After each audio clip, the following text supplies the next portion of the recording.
यदि एक रेखा किसी त्रिभुज की दो भुजाओं को एक के अनुपात में क्या करे, विभाजित करे। तो जैसे कि ये त्रिभुज है, ये क्या है, त्रिभुज।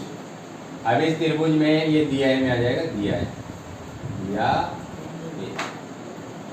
यदि एक रेखा किसी त्रिभुज को, पहले तो त्रिभुज बना दिया, इसमें कोई रेखा है जो दो भुजाओं को क्या करती है, एक के अनुपात में विभाजित करती है। जैसे कि ये कोई रेखा है डी ई और त्रिभुज है ए बी सी। जो रेखा है ना डी, वो त्रिभुज एबीसी की दो भुजाओं को एक के अनुपात में क्या करे, विभाजित करे, तो वो तीसरी भुजा की क्या होती है, समांतर होती है। तो आपको दिया है इन भुजाओं का अनुपात क्या किया हुआ है, पहले से ही दिया हुआ है। तो AD बटे BD बराबर AE बटे EC। इसी को दे दो समीकरण नंबर 1। सिद्ध करना है, सिद्ध करना है यदि इनका अनुपात समान रहे तो वह तीसरी भुजा उसकी क्या होती है, समांतर, यानी कि डी समांतर क्या लाना है, BC। डी समांतर BC लेकर आना। रचना अपन को इसमें क्या करनी पड़ेगी, रचना। इधर देखो डी वाले बिंदु को मैं यहाँ के पॉइंट से मिला दूंगा, तो इस वाले पॉइंट को इससे मिलाया और यहाँ नाम दे दिया मैंने यफ। कौन सा नाम दे दिया, यफ। ठीक है, तो बिंदु डी को यफ से मिलाया, यफ से मिलाया। अब उत्पत्ति देखो आप, जो ये आपने मिलाया तो मान लेंगे, माना डीएफ रेखा किसके समांतर है, बीसी के, तो माना डीएफ समांतर बीसी, डीएफ समांतर बीसी।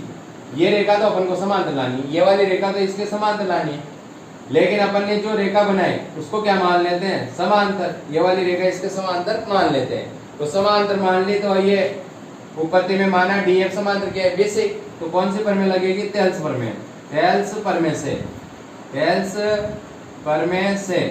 अब तेल्स पर में से क्या लिखेंगे अपन यहाँ, AD बटे BD, AD बटे BD बराबर, अब ये वाली भुजा यहाँ तक है DF, तो इससे कोई मतलब नहीं है, यहाँ से सीधा यहाँ आओ तो क्या हो जाएगा, AF बटे FC, FC।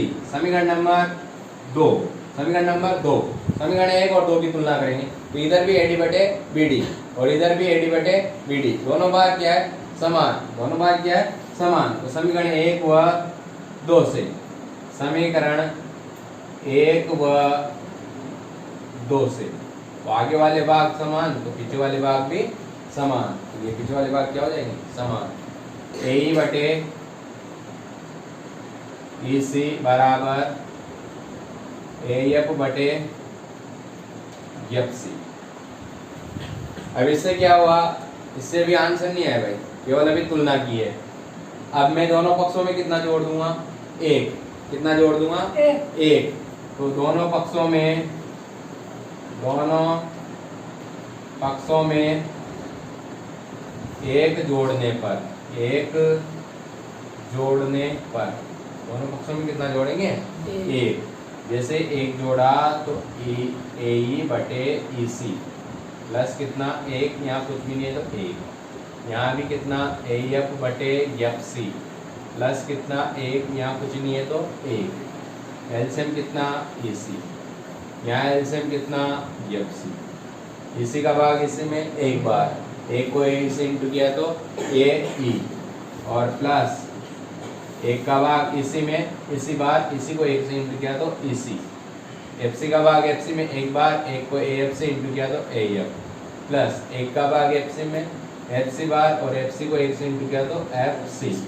अब यहाँ ध्यान दो, AE प्लस EC चित्र के माध्यम से, AE प्लस EC टोटल क्या हो गया, AC, टोटल क्या हो गया, AC बटे EC जैसा का जैसा।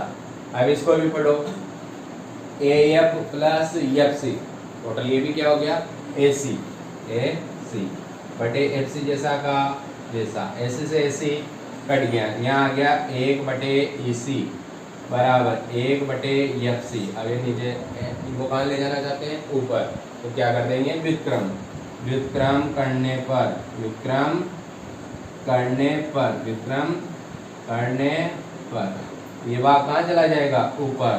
तो इसी बराबर FC, इसी बराबर FC। अब डायग्राम पे आओ, चित्र पे आओ कि AC ये E से लेकर C तक की भुजा और F से लेकर C तक की भुजा, ये दोनों भुजाएं क्या दे रखी है उसने, समान। E से लेकर C तक का मान और F से लेकर C तक का मान। अब आप खुद ही देखो चित्र के माध्यम से EC बड़ा है और FC क्या है, छोटा। फिर भी वो कह रहा है कि दोनों मान क्या है, समान। क्या ऐसा संभव है, ऐसा संभव नहीं है। लेकिन ऐसा तभी संभव हो सकता है जब ये जो DF रेखा मानी अपन ने, ये किसके समपाती हो जाए, DE के समपाती हो जाए। तो अपन ने ये तो समांतर मान ही रखी है, तो वो रेखा भी अपने आप क्या हो जाएगी, समांतर। वो रेखा भी अपने आप क्या हो जाएगी, समांतर। तो अपन यहाँ लिखेंगे ऐसा तभी संभव है, ऐसा तभी संभव, ऐसा तभी संभव है जब DF, जब DF रेखा, जब DF रेखा किसके समान समपाती है, DE के क्या हो, यहाँ लिख देता हूँ मैं, DE के समपाती हो। अब जब ये रेखा उसके समपाती होगी तो ये वाली रेखा अपन ने इसके क्या मान रखी है, समांतर। तो ये वाली भुजा अपन ने इसके समांतर मान रखी है, तो ये रेखा उसी पे चली जाएगी, तो वो वाली रेखा किसके समांतर होगी, होगी नहीं होगी। तो अपन बोल सकते हैं अतः DE समांतर BC। और ये अपन को क्या करना था, सिद्ध करना। देखो भाई